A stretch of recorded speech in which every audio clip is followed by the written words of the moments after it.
Hello YouTube and welcome back to the channel outside the target demographic. Ever since I replaced the electronic system, I can now go ahead and start doing some troubleshooting. You'll recall a couple videos back, this exhaust gets quite hot and this one does not. That means my right cylinder is not firing, so let's figure out what it is and more importantly, what it isn't. Let's get started. So I can now do this and I do have power. So I can do this. All right. So we know the bike runs. We know it's only running on the left cylinder and I'm not sure why. So we're going to do a couple things here. The first one is compression. I'm pretty sure I have compression because what I've done is, and this will only work on, we'll call it single exhaust system. So we have a single exhaust coming out of the left side and a single exhaust coming out of the right side. What I've done is I put my hand over the one coming out the right side and it is blowing my thumb off, okay? So I know I have compression. If I didn't have compression in there, then it wouldn't be blowing my hand off of the exhaust. The other way we can do it is by removing the spark plug. And we're gonna make this simple. With a leaf, we can test by turning it over that I do have compression, okay? So every time that piston goes up and down, it's creating suction and compression, and it's blowing that leaf off. Now, that's giving me a binary, yes, I do have compression, not your compression is 95 PSI, right? So by that, I know my cylinder is moving. I know my, I know my piston is moving. I know I have compression, which means I have to have air coming in. So the valves appear to be functioning. They may not be 100%. They may not be as tight as they need to be, but I am confirming that the piston does move. The piston rings do create a sufficient enough seal to blow my hand off of the exhaust and a leaf out of the spark plug gap there. So the next thing we can test for is spark. You need compression, spark, and fuel in order to get the compression out of a engine. So the next thing we're going to do is in a place that's relatively dark and in a place where I can see it, I'm going to try and, you know what, let me go ahead and get the tripod.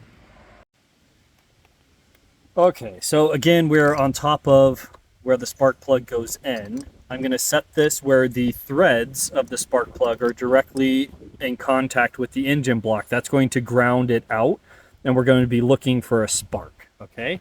So when I try turning it over, I know you can see, but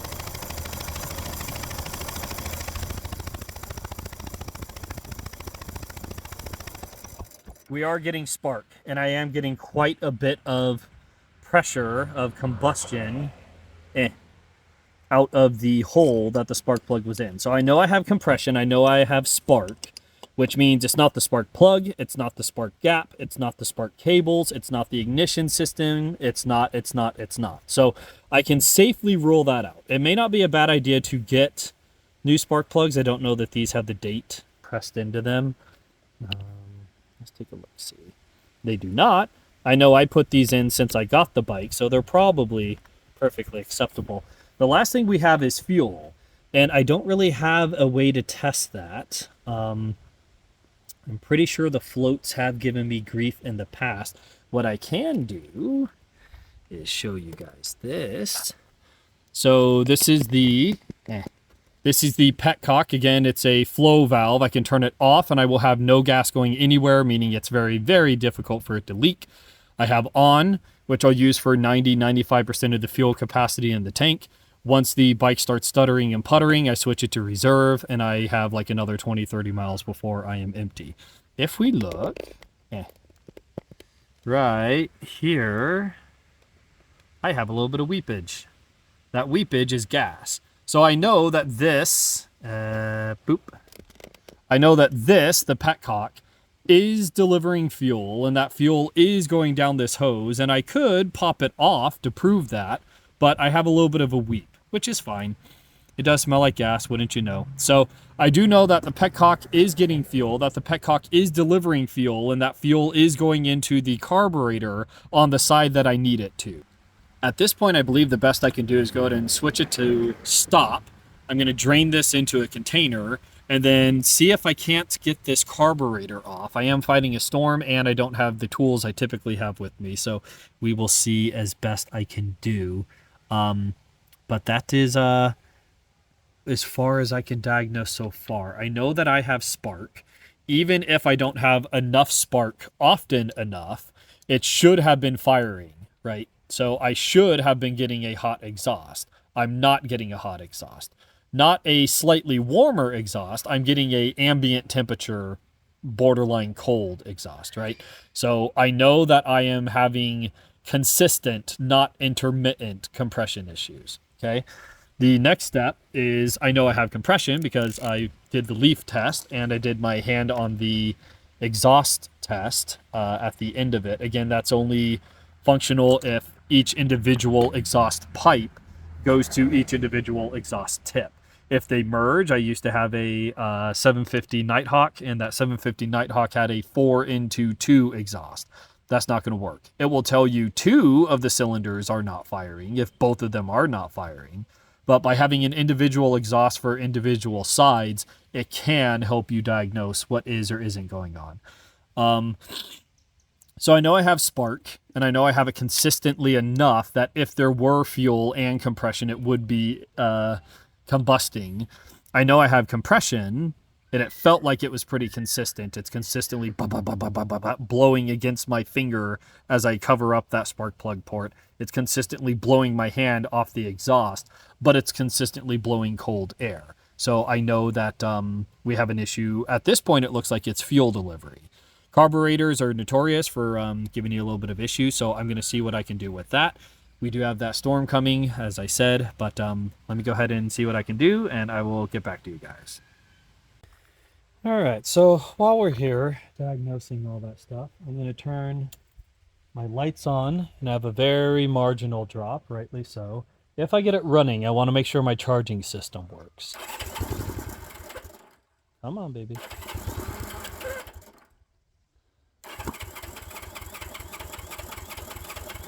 Oh, right. I turned off the gas. All right, let's try that again. Prime it. We'll give it some.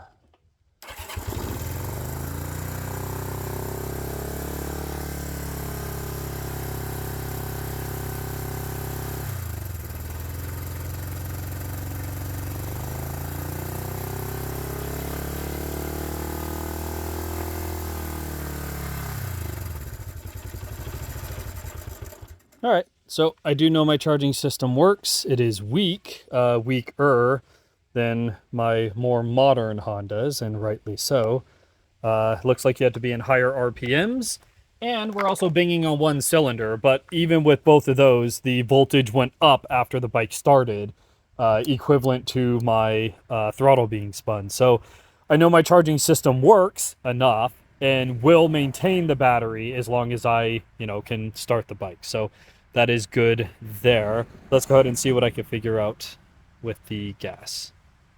So following this hose down, this actually pulled out, which I don't care for. So this is just a brass fitting, and you can see the gas coming out is nice and clear, as it should be. We're going to switch that to off.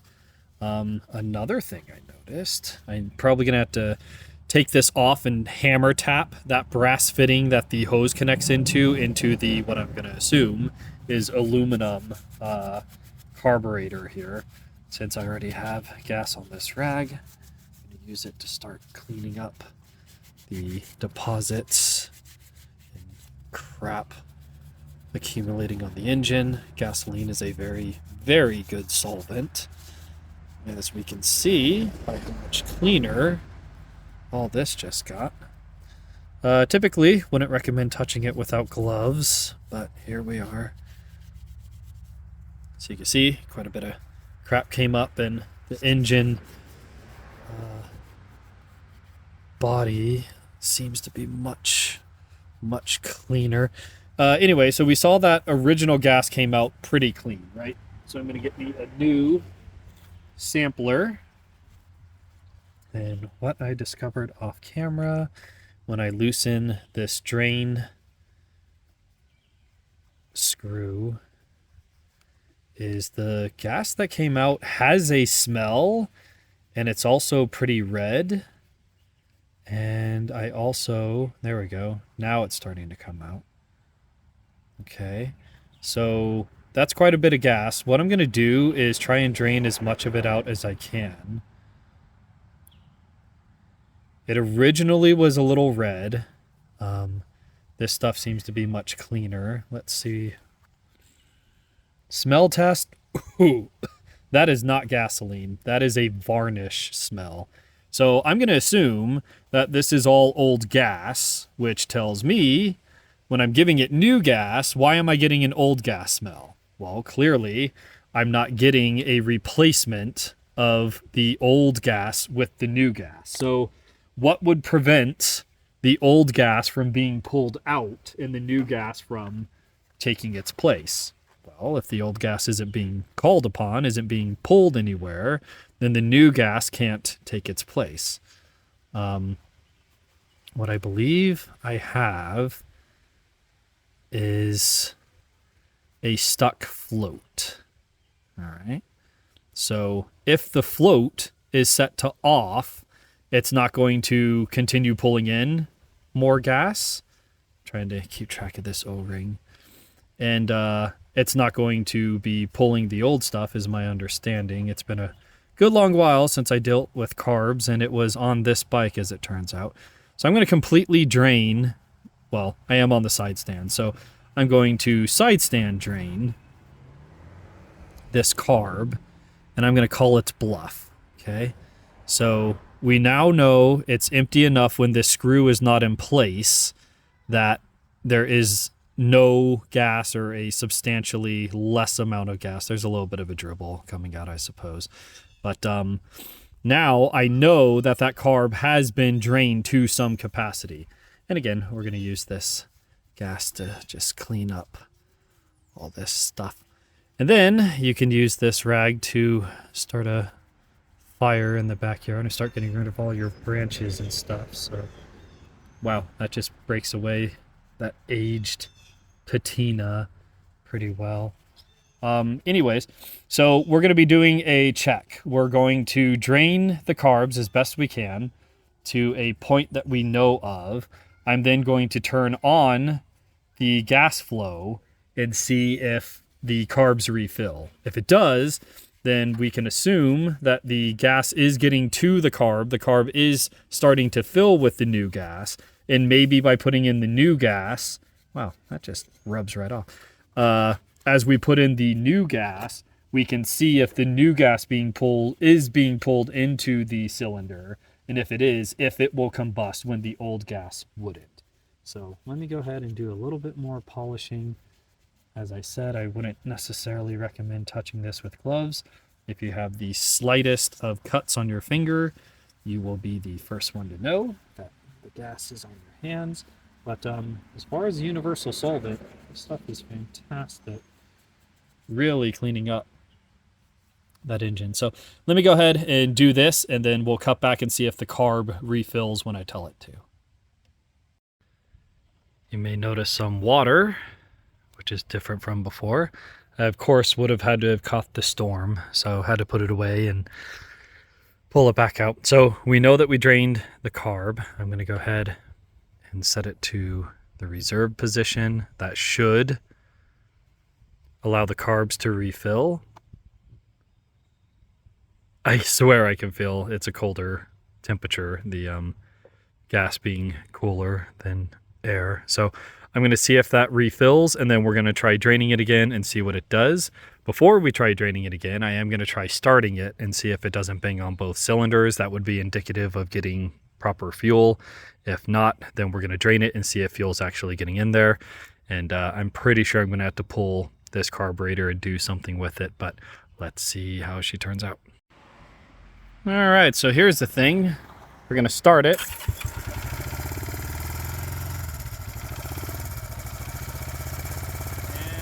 I don't know. It's going to be difficult to do one-handed, but darn it. If I blip this, it now blips, which means if I keep rotating this one, it does not move the one on this side, right? So when I blip this, I do get brum, brum, brum, brum, which means I now appear to be getting gas on this side. Well, that was a simple fix. Let me see if I can't, is there really a, woo, wind's coming in. Here comes another one of those storms. Let me try and hold you like this. We're gonna get it going.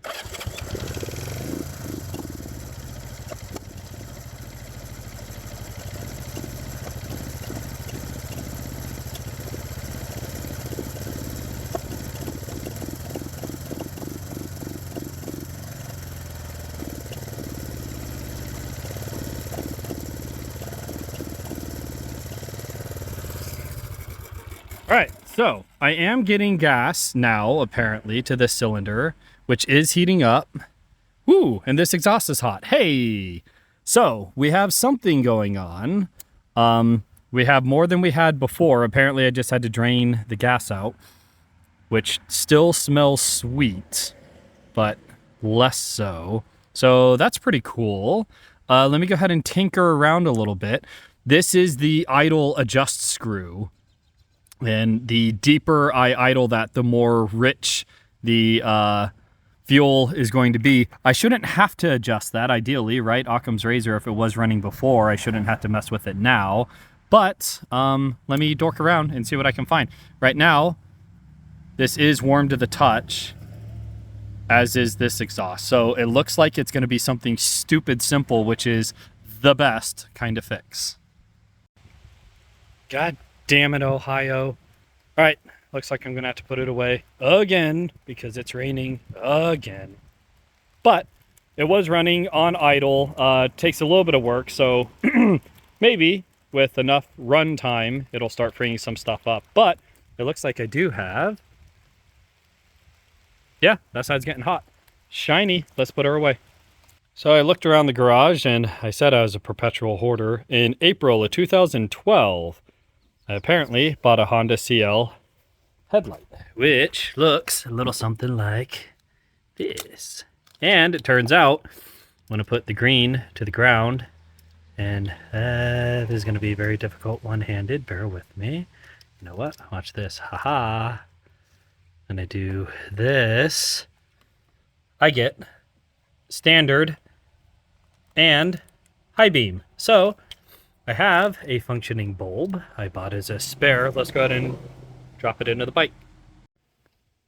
So you've seen by now, you undo here and here, and that will get the headlight assembly off. Then you undo this one and that one.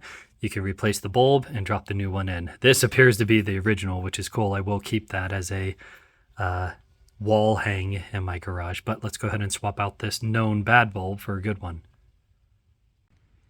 Because we're in Ohio, it's sunny again, like 4 minutes later. This is the new bulb in the same housing. I'm gonna try not to set it on the ground. What you'll do is there's a screw accessible from the front, and that's how you adjust the left-right angle of the light bulb. So you'll have to unscrew. There's a washer underneath this square nut. You'll have to unscrew that all the way. What I find is easiest is there's a spring right here. Go ahead and compress the light bulb into place, push down, and now you can see that nut and washer are freely accessible. Spin it off by hand. And then you'll have to put this one in first. You'll notice there's an orientation. It cannot be mounted here. It can only be mounted there.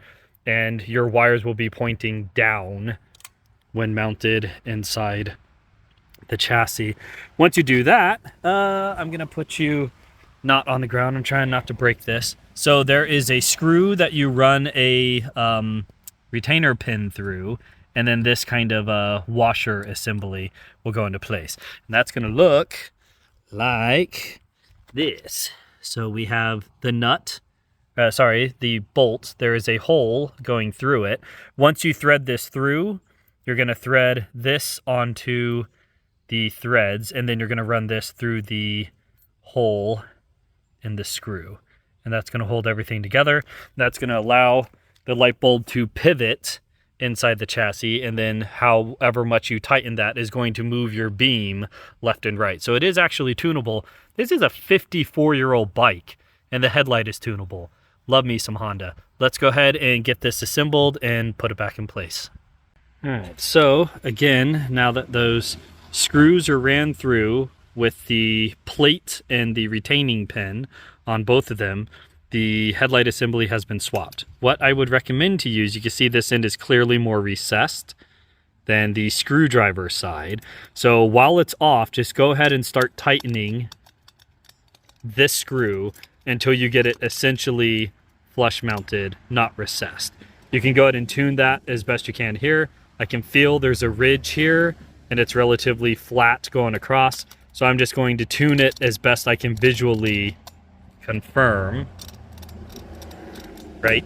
And then once I get on the bike, I can go ahead and make that a little more accurate. But we're going to tune it to a mechanical 0, and then we could adjust the left-right beam from there. Now, with the key on, switching it to low beam and high beam, I am now nighttime legal. So, we have essentially a running bike. I do want to make sure that the cam chain and points ignition system and everything is recalibrated, but we are good to go there. We also have, I don't know how well it's going to turn up. Let me see. Okay, so they're only lit when your headlight and high beam are on, right? But we now have illuminated dials.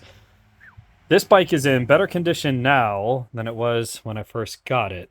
Fantastic. I think that's about where we're at for today. I believe there is a way that I could wire the standard beam to be lit with this versus the high beam being lit with it. I may readjust that. I feel like I'm going to be running the standard beam more often. And that's kind of really the only indicator you have, besides turning on a turn signal, that your bike is sitting with the lights on, and that's a great way to kill your battery. So I may adjust that at a later time. Again, this is your adjustment screw, and it will adjust the angle. I have it, essentially the wheel is between my legs, and I am trying to adjust it so it's pointing more so towards me, or it's better to be a little off to the driver's right, towards the screw side. That way it's angling off the side of the road versus into oncoming traffic's eyes. But I think we're in a very good place. I may need to adjust the idle RPMs, but I'm not going to do any of that until I adjust the engine, and I can't do that until my test light shows up. So that is about what we have for today. This is outside the target demographic. I appreciate you guys coming by. I'm impressed at how little maintenance this thing is needing for being 54 years old. It's damn near street legal already. Fantastic. I appreciate you guys coming along. As always, any questions, comments, concerns you have, leave them in the comment section down below, and I will catch you guys in the next video.